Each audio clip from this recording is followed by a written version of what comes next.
Assalamu alaikum and welcome to Perspective. Crypto Council, we all know, has been established, Pakistan Crypto Council, by an executive order by the Prime Minister. We'll be talking about the ramifications of this development in the current market at a time when, of course, cryptocurrency is still something of a new phenomena.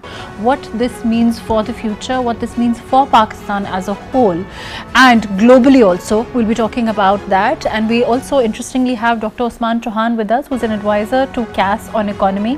He's also written 5 books on the subject. So we're glad to have him, and we can't wait to get into how, why and what this means for Pakistan, what this means for our economy, and what we can expect in the next couple of years. We also have with us Pastor Safiullah Khari, who's a senior analyst, also a lawyer. Thank you so much for joining us today. And I'd like to go into the legal issues at this time with traditional currency, of course, and with regard to cryptocurrency in particular. What kind of hitches, what kind of issues can arise overall? All of that today on Perspective. Dr. Usman, let me start with you. As far as cryptocurrency overall is concerned, there's still no regulatory framework for it. Is that correct? That is correct. Right now, Pakistanis operate in a kind of regulatory gray zone, which means that they do own, they do trade, they do build up their wallets with crypto, but they haven't been governed by a systemic regulatory framework, and therefore they do it sort of in the shadows. Despite that, or perhaps because of that, Pakistanis have been very proactive in the crypto sphere. Estimates range from anywhere from 10 million to 40 million, which I think is a little bit too generous. But the fact is that for Pakistanis, especially because we have a large youth cohort, because there is a digitally savvy component of our society, they have been very active in that, particularly in the phases where the economy was in a little bit of difficulty. Because cryptocurrency offered a reasonable hedge, it offered them a degree of anonymity, it offered them a way to remit money without having any regulatory structures or any oversight, and so there has been a lot of appeal with cryptocurrency. So it is about time, some argue, that we do standardize this so that we can actually bring all of this into the fold for taxation, for oversight, for criminal prosecution, for anti-money laundering. There's so many elements to crypto where there is an argument for government to be involved, and it manages the innovation component, balances it with the oversight component. I want to go into, of course, the regulatory side of things also, but first of all, how does this compare with the traditional, currency market overall, as far as cryptocurrency is concerned? Cryptocurrencies exhibit certain features that are very different from traditional currencies. The first is that there is no central authority to emit this currency. Therefore, there is no one authority you can go to or lay the blame on for culpability, for excessive money supply, etc. It is very decentralized. The second factor is that it is quite accessible now thanks to online exchanges with whom you can trade money and then exchange for crypto, for stable coins, for other things. It's very decentralized. That's the other feature. But the third feature is that it's very volatile. The prices of cryptocurrencies tend to fluctuate in a wild manner that no government would allow for its own currency. So if you have an appetite for a decentralized system where you're engaged online, where you don't want to worry about government, and where you don't have, you certainly have the appetite for volatility, then cryptocurrency is up your alley. Okay, fair enough. But in terms of this at this time, as far as where is Pakistan at this time in the larger framework of, for example, the cryptocurrency market? Where do you see us? Well, it is one of the fastest growing. That is the first thing. But it is always difficult to point out because we rely on anecdote and inference. Cryptocurrencies, by their very nature, delve in a shadow world. So all we do is make inferences about wallets and try to compare them to IP addresses, and therefore make an a guess about it, but the guess number ends up being quite large. And I would say to you, as before, that it's anywhere between 10 million and 40 million. Even at the lower end, that is a massive number of people involved. So it is a large community in Pakistan. It's also a very fast growing community relative to the growth in other countries. So having a Pakistan Crypto Council at this time will formalize things to a certain extent? This is their ambition. Their ambition is to offer a regulatory framework and to bring in business deals, apparently, and to give options for how to let it evolve. For example, they want to focus on mining, which they don't have to. They want to focus on other things which they don't have to, or it's really up to them. But the fact that it exists is a very strong signaling component. It signals to this community globally that we are interested in this digital tech stuff, and they've sort of leapfrogged into this world, which is kind of a cool thing. And in terms of the SECP or the state bank, is there at this time a ban on crypto also? Yes, in the sense that the SEC has always given negative advisory against crypto, which is to say that the State Bank of Pakistan, more specifically, has a duty to protect consumers in the financial realm, and therefore it has always issued advisories against this, that proceed at your own risk. This is not something that is regulated by us. It's not safe, so proceed with caution. So the State Bank has been very conservative about this, and you know, most central banks around the world have been very conservative about this because their mandate involves price stability, and it involves monetary stability as well. So price stability and monetary stability. Therefore, they have never said go ahead with crypto necessarily. They've always said if you proceed with this, you are proceeding at your own risk. And the SECP has also commented on it, but all of the commentary that we have heard in Pakistan has not been with an executive mandate. It isn't to say this is illegal, this is legal. It is to say that proceed with caution. Okay, fair enough. Also, I want to talk about, as far as blockchain technology is concerned. Does it actually work, and is it considered secure and transparent in your opinion? Yes, but this is a very deep question you've asked. As you mentioned, I've written a lot on this. So yeah. in principle, blockchain technology, insofar as the technology, the science is concerned, is very secure. Okay. But then it operates in a human world, and it operates in a decentralized human world, and that's where it is insecure. So it's more about, like, for example, if you handed me a rifle and I asked you, is it safe? It is safe in that it was manufactured correctly, but what I do with that rifle is really up to me. I can use it to protect people, I can use it to assault people. It's that kind of thing where blockchain technology is very robust because it's decentralized across a vast network of computers which all verify the data simultaneously, and therefore the integrity of its history is always intact. And it is so powerful a model that no country has the computing power or has deployed the computing power to bring down a major blockchain. It cannot be done. So for example, the largest is Bitcoin. Bitcoin has not been brought down because you require so much computing power to hijack the system. So it is robust. But then again, when you have these Bitcoins released from this blockchain, you can trade it, you can do what you want with it. And there have been many exchanges, online exchanges, that have been very corrupt. There have been scandals against them. Some have been indicted for prison, whether South Korea, US, Singapore, many countries. And that is the human factor, with the final product being misused according to their own wicked designs. So there is a safe part, which is the science, but then there's the human part, which is the ambiguous part of it, you see. Dr. Usman, you keep talking about how it's decentralized. Yes. But isn't like having a crypto council centralizing it in a sense? Yes, in a sense. In terms of regulation, it is centralizing the legality of it. But would a crypto council have the computing power to control the blockchain? No.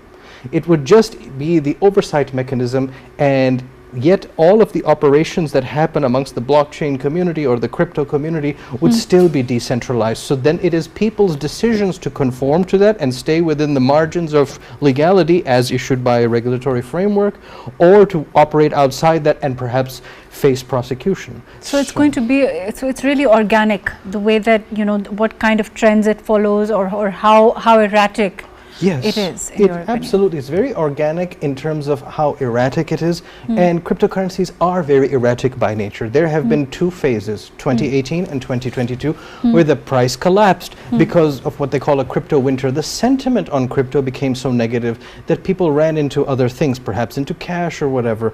So there have been crypto winters and then what they call crypto summers. So there has been a lot of positivity in other phases. So 2024, it's positive again.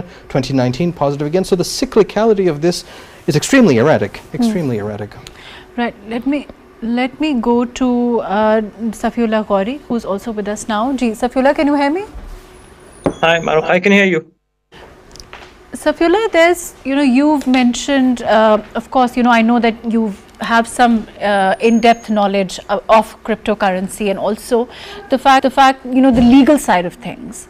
As far as the legal framework is concerned, is there substantial legal framework surrounding cryptocurrency at this time?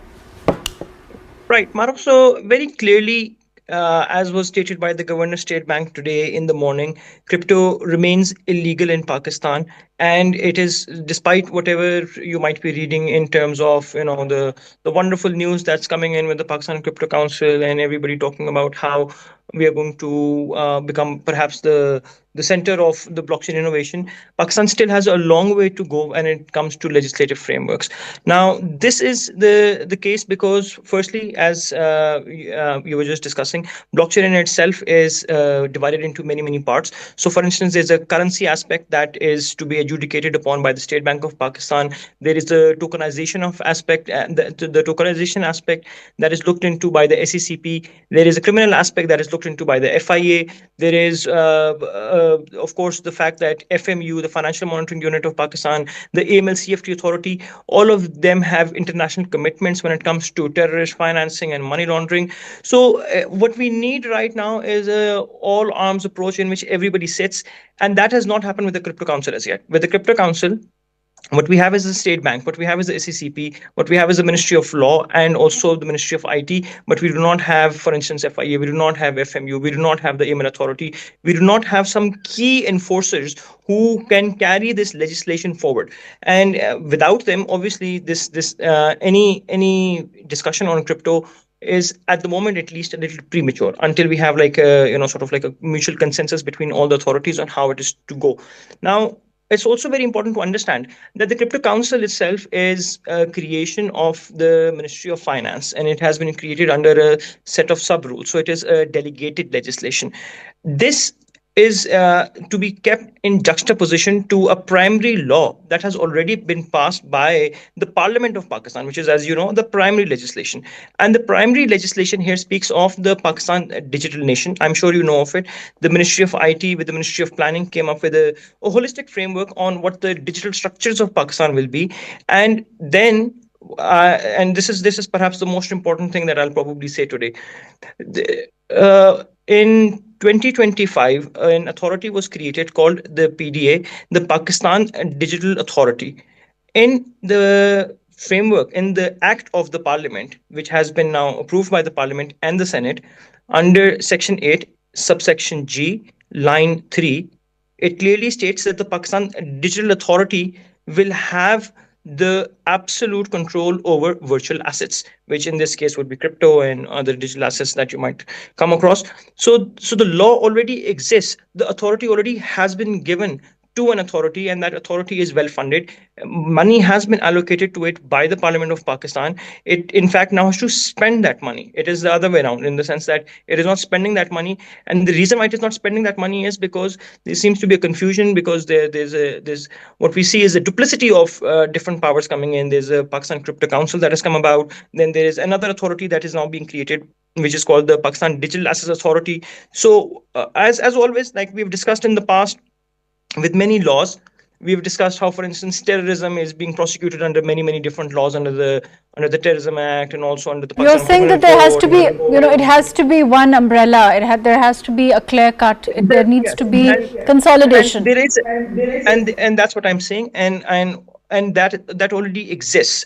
What I want to insist here is that The Pakistan Digital Authority that has been created is a commission of 18 members, chaired by the Prime Minister, which has all the chief ministers, which has all the ministers of planning, finance, interior, all the almost major heads are already there. 18 members, making it the most one of the most powerful commissions within Pakistan that already exists.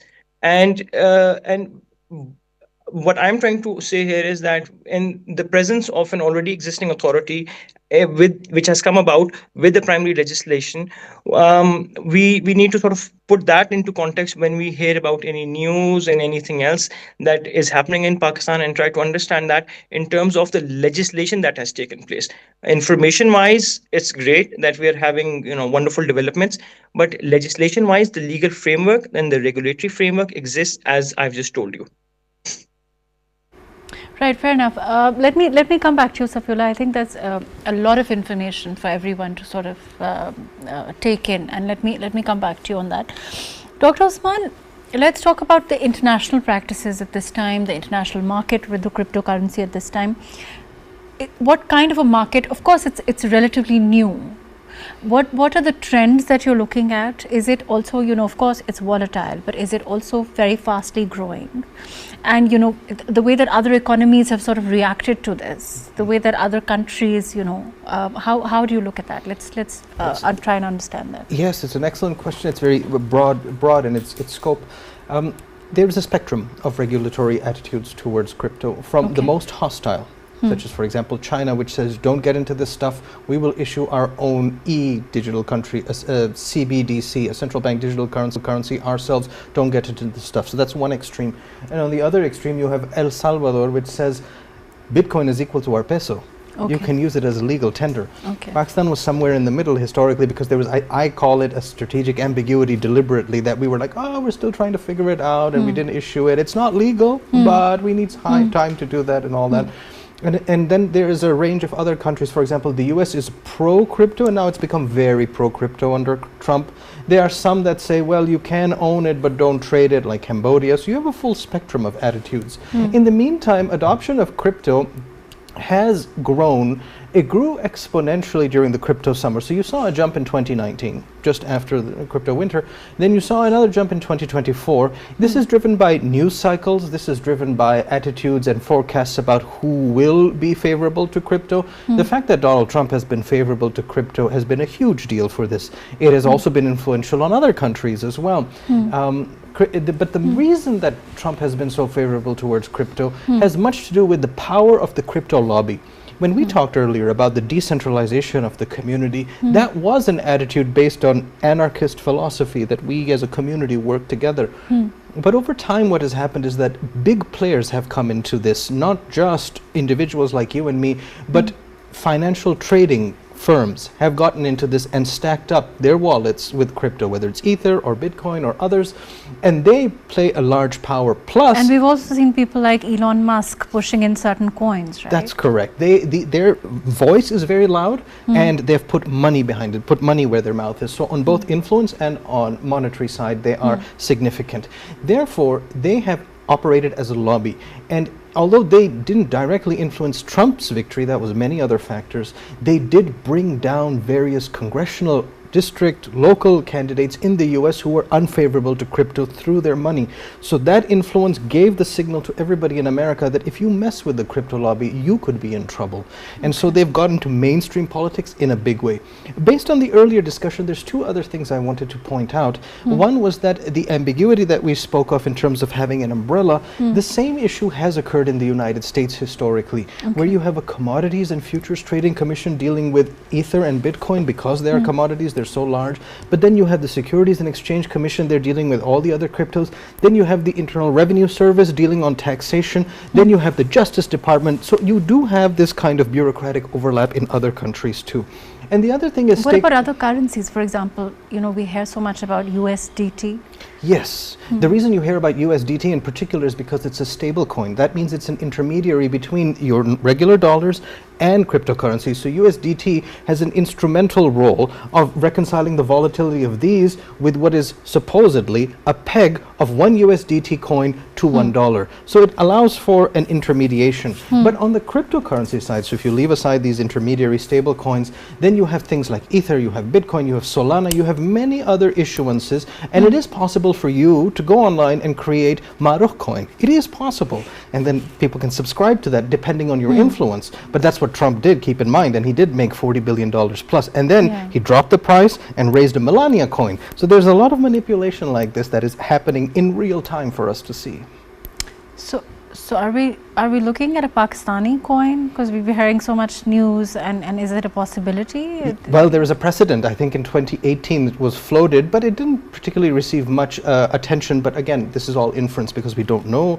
But its volume was not particularly large, that we do know. So you can always create your own coin. And if you're asking whether the Crypto Council may decide to issue a national coin, it is certainly possible, although it seems that their interest is in the mainstream existing coins. That's what they seem to be alluding to with the strategic reserve, because your reserve must be a portfolio of external currencies. Otherwise, it's not a reserve. Otherwise, you're just printing your own money, you see. Let me come back to you. Safullah, there's also, of course, you know, I mean, there is a contradiction at this time. I mean, one has to acknowledge that there is, you know, there's a government, and it's legally, you know, if you look at it, there's the state bans crypto trading, yet it establishes a government-led Bitcoin reserve. How do the two go hand in hand? Right. So, Mahrukh, I think the State Bank has not established government-approved Bitcoin reserve as yet. That has not happened, because for that to happen, there needs to be a legislation. So, this is something that we are hoping would happen, that Pakistan would start stacking up different cryptocurrencies in the form of a reserve. But once again, when it comes to reserves, these are things that don't particularly exist necessarily in many other countries just as yet either. A Bitcoin reserve has been announced by Donald Trump in the USA, has not been established, as he said, a Fort Knox of digital assets. That has not come about as yet. China, of course, has a lot of different cryptocurrencies that it has gotten, but not as a reserve. It does not hold them as a reserve. It just holds them as assets that it has confiscated from people they did not want doing cryptocurrency. The same case with Germany and many other countries who are currently just holding on to reserved digital assets that they have confiscated from criminal activity. Countries creating a reserve for the sake of holding on to an asset, just like, for instance, countries have gold reserves so that the value would grow over time, or for instance, countries having a dollar reserve, just like our state bank concentrates constantly on improving its dollar reserves. That is something that we have not seen in Pakistan, or for that matter in many other countries when it comes to digital assets. But that said, I do want to say here that this is a debate that is taking place all over the world. Everywhere they are talking about establishing reserves. And I have absolutely no doubt that if Pakistan were to establish a reserve, then Pakistan would probably do very well. I do want to give an example of one country, by the way, which has not announced publicly a reserve, but we know that it holds considerable reserves, and that is Bhutan, which has been mining cryptocurrency and has been holding on to those reserves. And there is public information as to the large number of cryptocurrency that they hold at the moment in the form of Bitcoin or Talk about mining also, but Safullah, what about the dangers of, for example, you know, money laundering? That is something that is also being talked about, right? Yeah. So no, this is a fantastic question. Yeah, this is a great question. First off, I just want to say that when it comes to stats, 2% of cash is money laundered, and about 0.6% of crypto is money laundered. So cryptocurrency by its very nature has a lesser degree of money laundering. The reason why that is the case is because it's very easy to track it. You know, every cryptocurrency is done on a transparent blockchain. It's an immutable ledger. So if you were to money launder, you would in all certainties leave a permanent record of that transaction for someone to catch on to at some point of time. We need to differentiate between centralized finance and decentralized finance. In the DeFi world, people do, of course, have bad players in which they use anonymous wallets, and they use dexes and tumblers and mixers, various other tools to try and get their money across without getting into the technicalities of it. I mean, keeping it just high level. In the centralized world, these money laundering is almost next to impossible, and whoever does any money laundering almost always gets caught. The prime example is the case of CZ himself, who was convicted of money laundering, not for obviously doing money laundering himself, but for allowing Binance to do money laundering and not sort of keeping the checks in, and that led to a massive conviction in which he was in jail for 4 months. So what we need to understand is that crypto is perhaps the best tool against money laundering. The best way to launder money, Maruf, is gold, cash. If you and I put money in a duffel, cash and jewelry in a duffel bag, carry it to Dubai, we would probably not get caught. We would probably just walk through customs without any problems. But if I transfer money through crypto, I would have left a permanent transaction that, if eventually when caught, will lead to a certain conviction, and that is certain proof. So when it comes to money laundering and terrorist finance, of course it has been used, it will always be used because it is an important asset, but it is also the But most for dangerous that, asset wouldn't you that could need, be used for money laundering. Safula? But for And that, wouldn't this you is need the most access? No, provided but for that the that, law wouldn't you need enforcement access to blockchain? catch it. So if in Pakistan the FIA is not trained on catching money launderers. Need access. I think there's a problem with Safula. I think the same question to you, Dr. Usman, but you would need access to blockchain to be able to, for that kind of transparency that Safula is talking about. Yes, and although there is a good point made about leaving a permanent mark, that doesn't mean you can prosecute it. For example, a very significant hacking group stems from North Korea. Now we know that, and they've left that permanent mark, but what are you going to do about it? And you can pay for arms, you can pay for drugs and stuff online with this stuff. So just because you leave a mark doesn't mean they're going to catch you, and so you still can do this, so it still can and is a conduit for that. Now it is true that 0.6% of crypto is used for money laundering according to the estimates, which is less than cash, but there's a ton of cash out there. So just the volumes, it's not a comparable size. Fair enough. I think I'm going to go. Safula, I think that can you hear me now? Yes, I can hear you. I dropped off. I don't know why.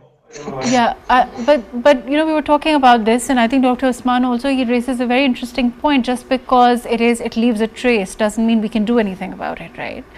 And also the fact that you would need access to blockchain for there to be that kind of transparency, right?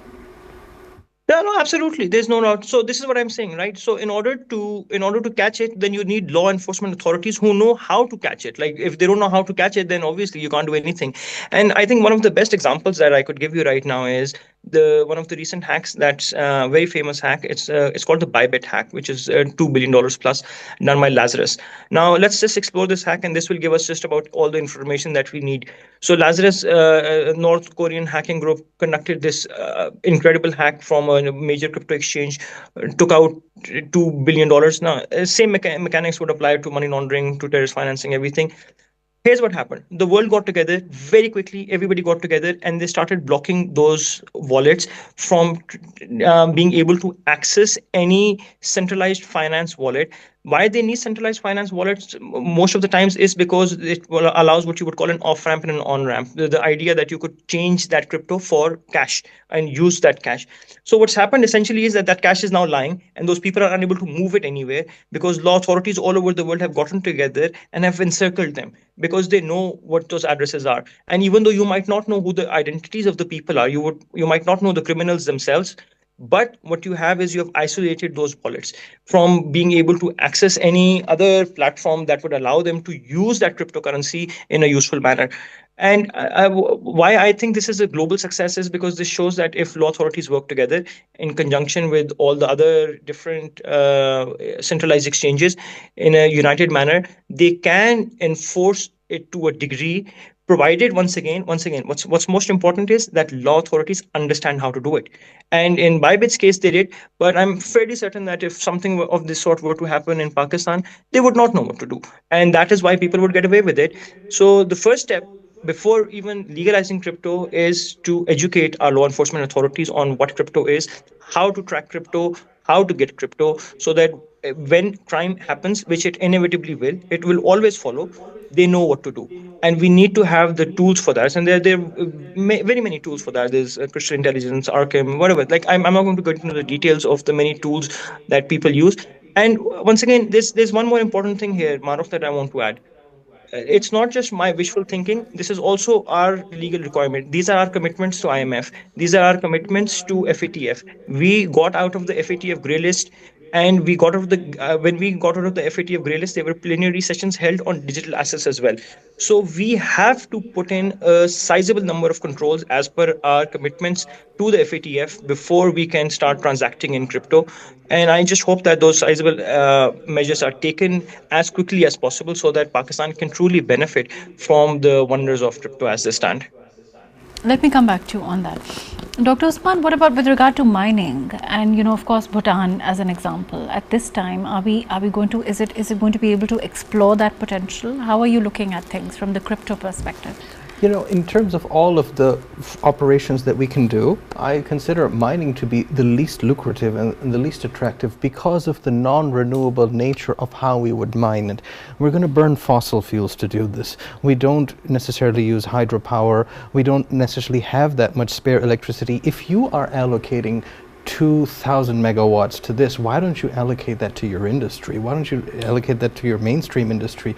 And above all, you would fix your distribution and transmission in your power grid to get out to the people. The other thing is, the competition in mining is very, very severe. When we take the Bhutanese example, Bhutan has hydropower because of the Himalayas. For them, this is a renewable thing. The other major mining area is Paraguay, which has the Iguazu Falls. So it's non-stop flow of water, and you have this renewable thing. Do you really want to compete on coal with that? Plus, for example, in Iceland, when they mine there, the heat generated from that is used to heat the homes. There's a circularity and sustainability to that. For us to burn coal to do this, we are not in the same league. And there isn't a guarantee that you will be able to mine what you expect to mine, because it's probabilistic. The way mining works is it's backwards encryption. So you have two prime numbers to get at one prime number. That's the easy part. But when you try to work backwards, it's actually very hard. And so you have to generate a lot of computing power to work through the solution. But isn't it true that in terms of, of course, the change in weather patterns also, and what we are looking at in terms of melting glaciers and that as far as our hilly areas are concerned, and also the fact that the government must be factoring in those hydropower projects that are also in the pipeline at this time. So those could probably, also work for us in the same way as hydropower is for other countries. Well, you're correct that we have a lot of hydropower coming online soon. That is true. In any case, I still would prefer the mainstream economy and have, for example, cheaper energy for our industry. And then again, we are now competing for the last bitcoins that are out there, because there is a finite amount that is to be emitted. And most of that, there was a time when you could mine a bitcoin on your phone. That's how little the computing power was.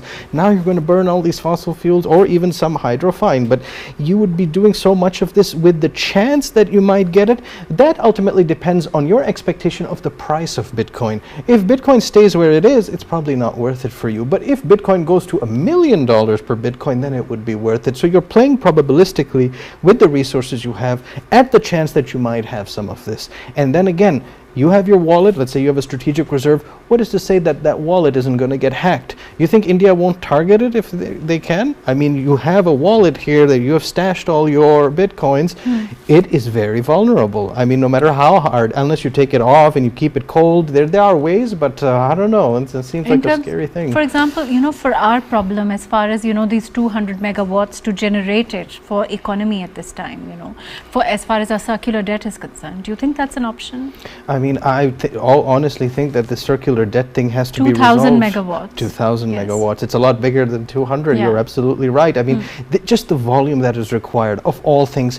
Mining isn't the most lucrative. It isn't our natural advantage. What you should be aiming for is to empower your people. There are people who have crypto, so have a regularized framework for them to trade and own, and so you can tax it too. Work on the consumer, because that is your strength, rather than trying to compete with Paraguay and Bhutan and Iceland, because they have this cut cold, and all the mining investment has gone into places like this where they know they can serve a larger public good. Also, another thing I think is AI mega data centers at this time, and all over, and the fact that they are also quite lucrative. Do you think that that's something we can also perhaps channelize? I absolutely do, because data centers give you a storage And it's almost a national security thing, because in the era of knowledge that we live, destroying data centers makes you very vulnerable. And if you are parking your data somewhere else, then it's obviously easier to have intrusions into it.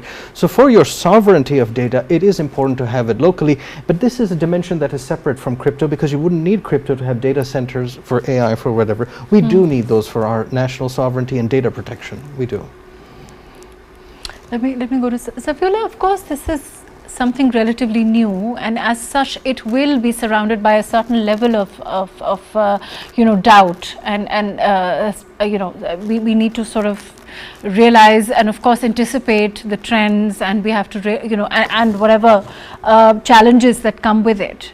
Do you think that we are looking at a this ban possibly going away, considering where things are headed with regard to cryptocurrency? Before I begin, Mahrukh, may I just quickly please pay compliments to Chohan Sab, who's with you. I'm very, very happy with the wonderful analytical approach that he has on all of these things, because you see, it's important to understand these things. What's happened is an announcement came that we'll start mining Bitcoin. Everybody is like, oh wow, wonderful, we're going to be rich. What a great idea! And what he's done is he's encapsulated these thoughts and understood why not every announcement may be a good announcement. And this was fantastic. So I'll just sort of add on to whatever he said as a means of explaining why spending 2000 megawatts of our energy on Bitcoin mining might not be a good idea. Firstly, because only 5% Bitcoin are left now in the world. There's a finite supply. We are at the last 5% right now. And as he said, the computing power required to utilize them is immense. So we are now, and at a time when the top 10 Bitcoin mining companies, nine have just quit their operations. Of the top 10, the top nine have officially quit their operations. Mercury, which was the biggest one, has also quit their operation. So trying to get into this mining process now when all the miners are leaving. And also one little piece of information, for mining Bitcoin, they use these things called ant miners. The estimated cost of putting up ant miners for utilizing 2000 megawatts of energy is $1.8 billion. I'm not quite certain where that revenue will come from, because it's not the electricity alone that you will be able to needing to put in. You also need to put in a lot of computers, and that hardware costs a lot of money. So it's necessary to understand these from a slightly more critical perspective to see where we can play to our advantage. And like he said, in Iceland and in Paraguay and Bhutan, the renewability aspect has been something that has assisted them a lot. In our case, we can't just burn coal for Bitcoin mining. That does not make financial sense whatsoever, at least for now. And if looking at present rates, when it's quite high, the return on investment is 4 years, by which time it would have peaked at 21 million anyways. So that's one thing. Secondly, regarding your question But of of course, there's also, like we discussed earlier, with Usman Sab also here, it's possible it's for AI data centers. That's also something that as an option is great, like Usman Sab is saying, right? That 100%, that we need AI data centers. The After Pakistan won the information war, the land and the water and the air and the digital space war from India, and now the whole world is waking up to the idea of Pakistan being a regional power. We are now beginning to understand that one facet of the information war is also AI, because AIs can be trained on subject matters, and therefore we need to have our own data sets that are constantly training our own LLMs. And also, if you just to sort of understand how war is evolving, the very idea of a sixth generation fighter plane is, for instance, an AI driven fighter plane. And the modern tanks and modern drones are going to be AI drones. They're not going to be manned by people. So obviously, even from a security perspective, we need AI. From a national sovereignty perspective, we need AI data centers. And there's regardless of whether they are profitable or not, they are still essential. So I don't think Pakistan should skimp out on those. Those go beyond without that. The second, your question was about the legalization of Bitcoin, and Yeah, how soon do you see this encapsulated in a clear legal framework, in your opinion? What kind of a timeline do you expect? let's understand the concern first, Mahrukh. So then we understand how long. See, Pakistan's biggest concern apart from terrorist financing and money laundering, is capital flight. Pakistan is one of those countries where money is flowing out of Pakistan, and some of the highest amounts of money is being flown out of Pakistan. One of the biggest problems that the state bank is facing is requests from companies and from individuals who are trying to cash out their assets in Pakistan and take them abroad. But the state bank has to maintain national reserves, so it's maintaining a very strict policy on what can go out of Pakistan. With crypto, what you're basically doing is you're basically giving everyone blanket permission to take their money out of Pakistan.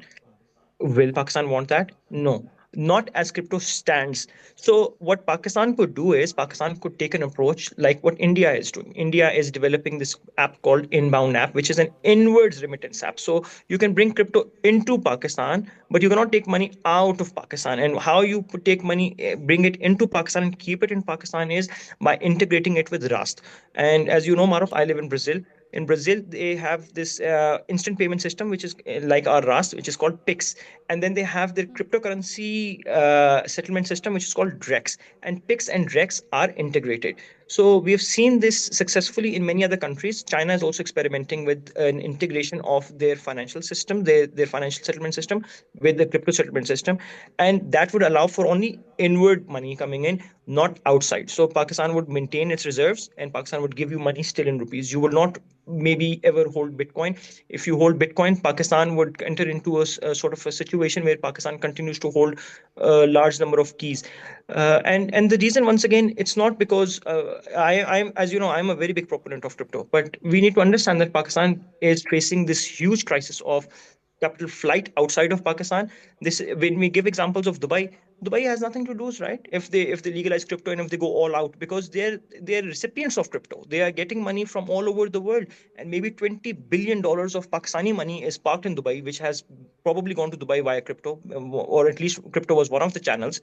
So why would Dubai want to sort of stop Bitcoin or Ethereum or Solana, whatever have you, any of these currencies from coming into That's all the Pakistan? time that we have. Pakistan has Thank you everything to so lose. much.